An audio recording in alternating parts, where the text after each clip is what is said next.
Hi guys, it's Nikki, and today I wanted to do a book review on The Winner's Kiss by Marie Rakowski.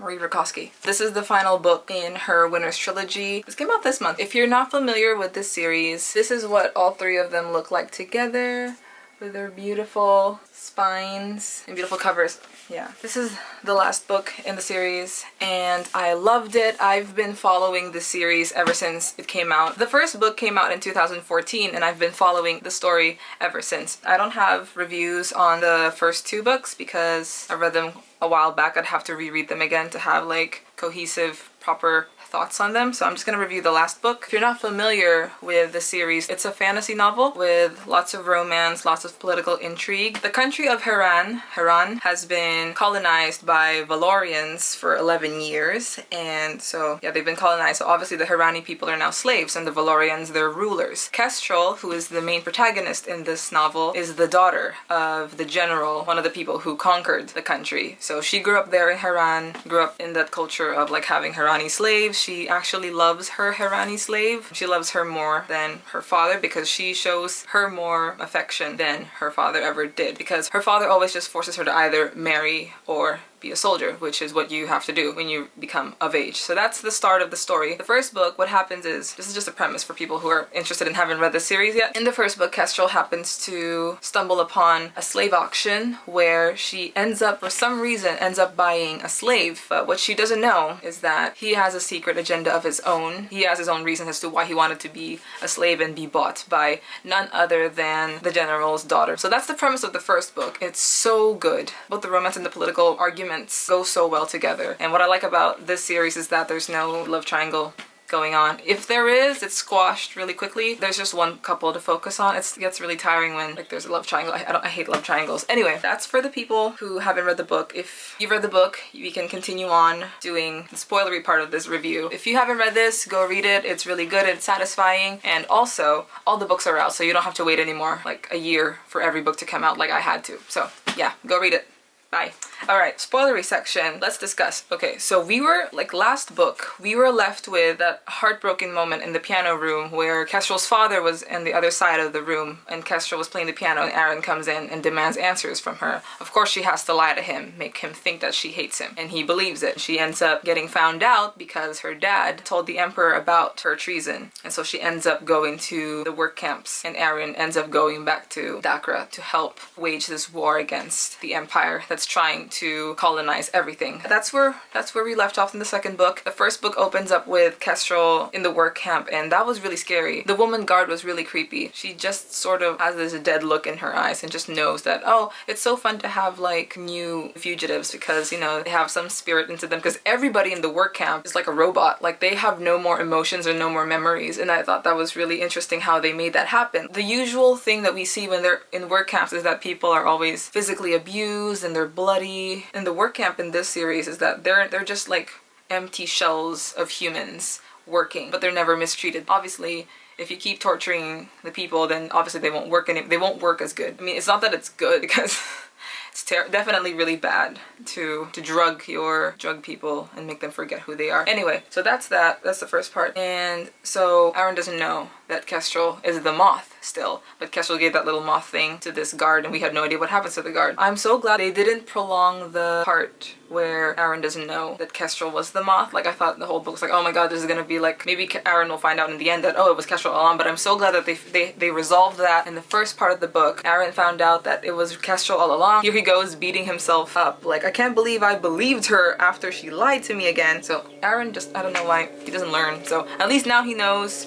He knows now, so he goes up and gets her from the sulfur mines, and when he gets there, guess what? Kestrel has amnesia. And of course, I actually saw this coming because obviously like she talks about the drugs all the time and how it makes her feel, and I was like, oh, this is what's gonna happen. She's gonna have amnesia. When he got there and she was like, I don't know who you are, I was like, well, there it is. So also a good thing that Marie Rakowski did was that she didn't prolong that either. Her memory came back gradually along the story. It came back naturally, which is what I really liked about it. And it made sense why it took a while for her memories to come back, because the memory she was suppressing was really painful and it was about her father betraying her to the Emperor. So if someone you love betrays you, that's really painful. Now I'm gonna talk about like the different characters that I really enjoyed. Let's start with Rashar. The last time I read Winter's Crime was last year, and Rashar only came in like, I think, correct me if I'm wrong, like halfway until the end of Winter's Crime. I don't have that strong of an imprint of his character in the second book, but regardless, in this book he was amazing. Like, I loved how Aaron finally got a friend,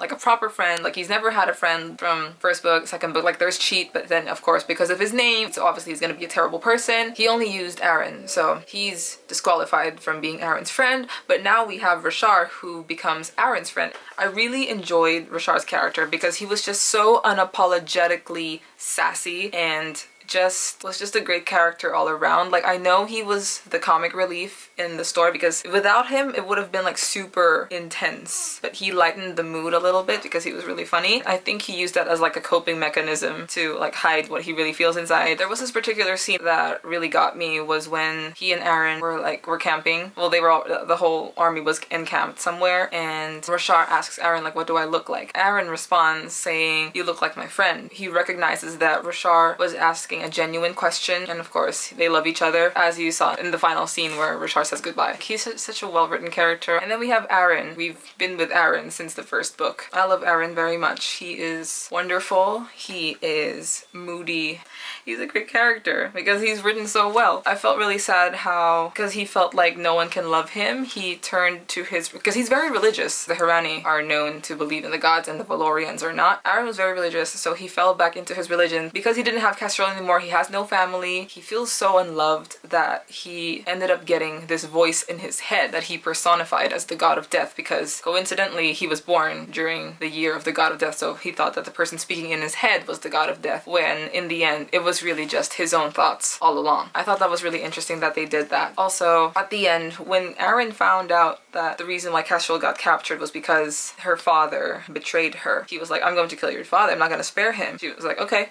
When he was fighting the general, he didn't end up killing him. That was really interesting that that's how it happened. And it works so well because this entire time Aaron has been a killing machine. People were scared of him. They thought of him as God touched because he survived being thrown overboard in the ocean in a storm. He survived countless battles, and now he's in battle again with Kestrel's father, but he doesn't kill him. So I thought that was really interesting that it changes in the end, the same way that it changes for Kestrel. For Kestrel, in the end, like this whole time, like in the first book, she doesn't want to fight at all because she doesn't want to kill anybody, but she's actually really smart. So we see her trying to be good in physical combat as well as maintaining her strategic brain. She has both of those. She's good in the strategic part, not so good in the physical fighting department. In the second book, she has to rely on her wits, and her brain was just on fire, and how to manipulate people to make them think that she's this person and not the other one. So that was honed really well. Now in the third book, we see her have to juggle both sides again of herself, both her strategic brain and her fighting skills, and we see her excel in both of them because now she knows how to fight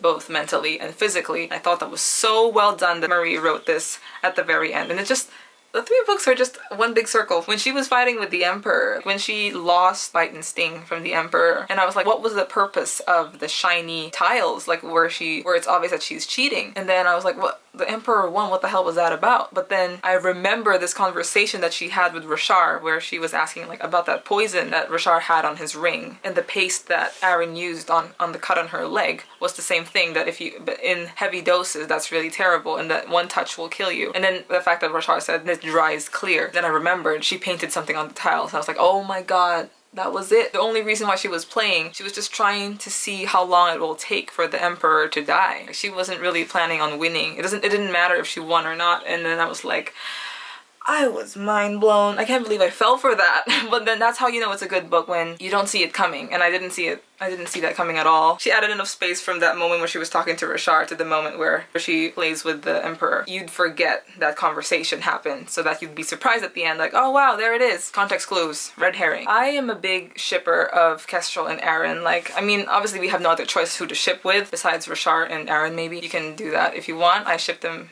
OTP, but yeah, definitely Kestrel, Aaron are my OTP. Like, they are written so well that I've been saying so well over and over again. I just love their romance. All the trials they had to go through just so they'd end up together in the end was so satisfying, and it was so well done. I love slow burning relationships. I don't like it when it happens immediately. Like, slow burn is the way to go for me to get to my heart. I loved all of Kestrel and Aaron's scenes, whether it was those sweet and quiet moments or those intense, passionate moments that they had in the book. I loved all of them, especially the ending. Obviously, would be one of my favorites was when they finally, like, Aaron finally got to sing and Kestrel finally got to play piano and they did it together. So that's what everyone's been wanting to happen since the first book. So I'm glad that finally happened, and that was such a heartwarming way to end the book, to end the whole series. And I am thankful to Marie Verkowski for dragging me along the way. I went along willingly, so I love the story a lot.